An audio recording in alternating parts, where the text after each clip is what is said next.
मैं गिरिजेश कुमार मिश्र, शीर्षक भगत सिंह पर कुछ स्वरचित पंक्तियाँ सुना रहा हूँ। गीता में भगवान कृष्ण ने अर्जुन को उपदेश देते हुए ये बताया कि योगः कर्मसु कौशलम, अर्थात कर्म में कुशलता ही योग है। इसको उदाहरण स्वरूप दृष्टांत के रूप में उन्होंने राजा जनक का उदाहरण दिया कि पृथ्वी पर, इस वसुंधरा पर जनक ने इसको सिद्ध किया, निष्काम कर्म योग को, अर्थात बिना फल के कार्य करना, कर्तव्य के लिए कर्तव्य ही निष्काम कर्म योग है। 20वीं शताब्दी में भगत सिंह ने इसको साकार किया और उन्होंने निष्काम कर्म योग को साकार करते हुए एक क्रांतिकारी के रूप में अपनी संपूर्ण जवानी को देश के नाम कुर्बान कर दिया। सर्वप्रथम प्रत्येक व्यक्ति को एक नागरिक होना चाहिए, चाहे वो राष्ट्रपति हो, सांसद हो, प्रधानमंत्री हो, वह एक नागरिक है। यदि वह एक नागरिक नहीं है तो उसे होना चाहिए। और हर नागरिक का कर्तव्य होता है कि वह राष्ट्र की उन्नति के लिए कार्य करे, क्योंकि राष्ट्र से बड़ा कुछ नहीं होता। भगत सिंह ने निष्काम कर्मयोगी की तरह अपनी संपूर्ण अवस्था को, अपने संपूर्ण जीवन को राष्ट्र के नाम कुर्बान कर दिया। आज उन्होंने आने वाली पीढ़ियों के लिए, नौजवानों के लिए एक अमिट छाप छोड़ी, जिसे निष्काम कर्मयोग या देश के लिए का। ऐसे महान व्यक्ति में देश प्रेम, राष्ट्रीयता, समाजवाद, सत्यनिष्ठा आदि का होना आवश्यक होता है, और ये सारी चीज़ें भगत सिंह में विद्यमान थी। इसलिए हम एक आदर्श नागरिक के रूप में भगत सिंह को स्थान देते हैं। आइए हम कुछ पंक्तियों, भगत सिंह से संबंधित कुछ पंक्तियों को स्वर देते हैं।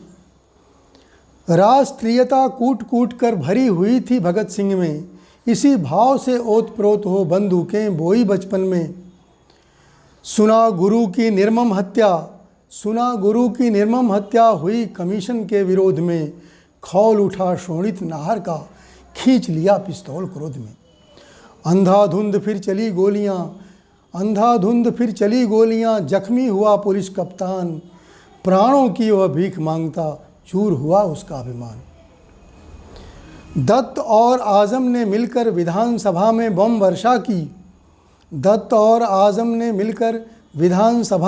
वर्षा की, बहरों को ही शब्द सुनाया नहीं किसी की हत्या की। समाजवाद का प्रबल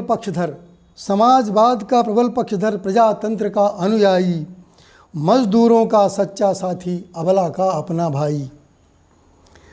शोषक हो भारतवर्ष का अथवा हो आंग्ल शासक, शोषण करना इनका पेशा, दोनों हैं राष्ट्र नाशक।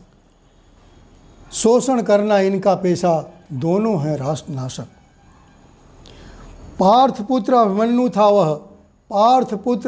था वह, बांका वीर सुभट सरदार, स्वाभिमान पर चोट लगी तो करता सदा वज्र हुंकार। भगत सिंह का एक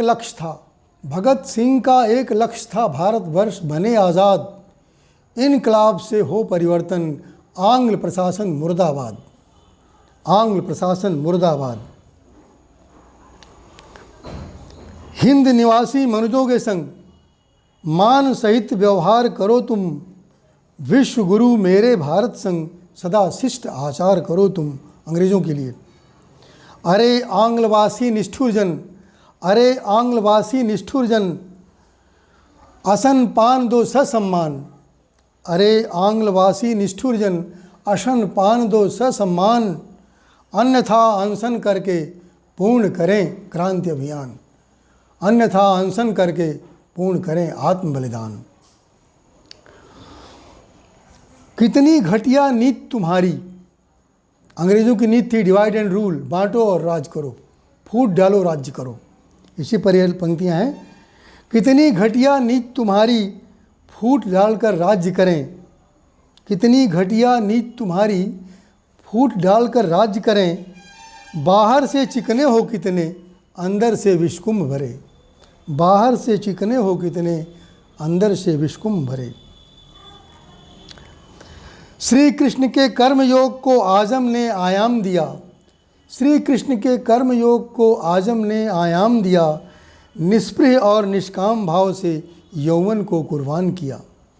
निष्क्रिय और निष्काम भाव से, निष्प्रिय और निष्काम भाव से यौवन को कुर्बान किया। ऐसे वीर जवान छबीले युग युग में पैदा होते हैं। ऐसे वीर जवान छबीले युग युग में पैदा होते हैं। जलते हैं पल भर जलते हैं, नहीं धूम्र से दृग भरते हैं। अर्थात शेर की तरह एक दिन जीना और गीदड़ की तरह 100 दिन जीने से अच्छा है शेर की तरह एक दिन जीना। नूतन वय निज नव यौवन को, नूतन वय निज नव यौवन को बल वेदी पर वार दिया। भारत माँ को गले लगाया, फिर फांसी का हार लिया।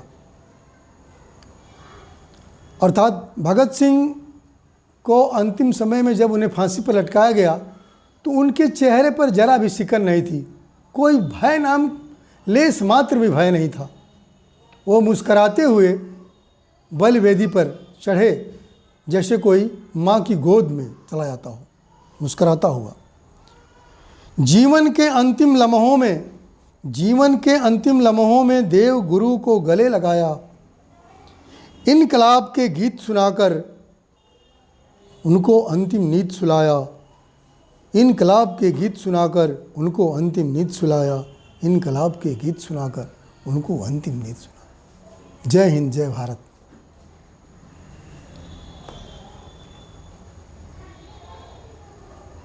देखिए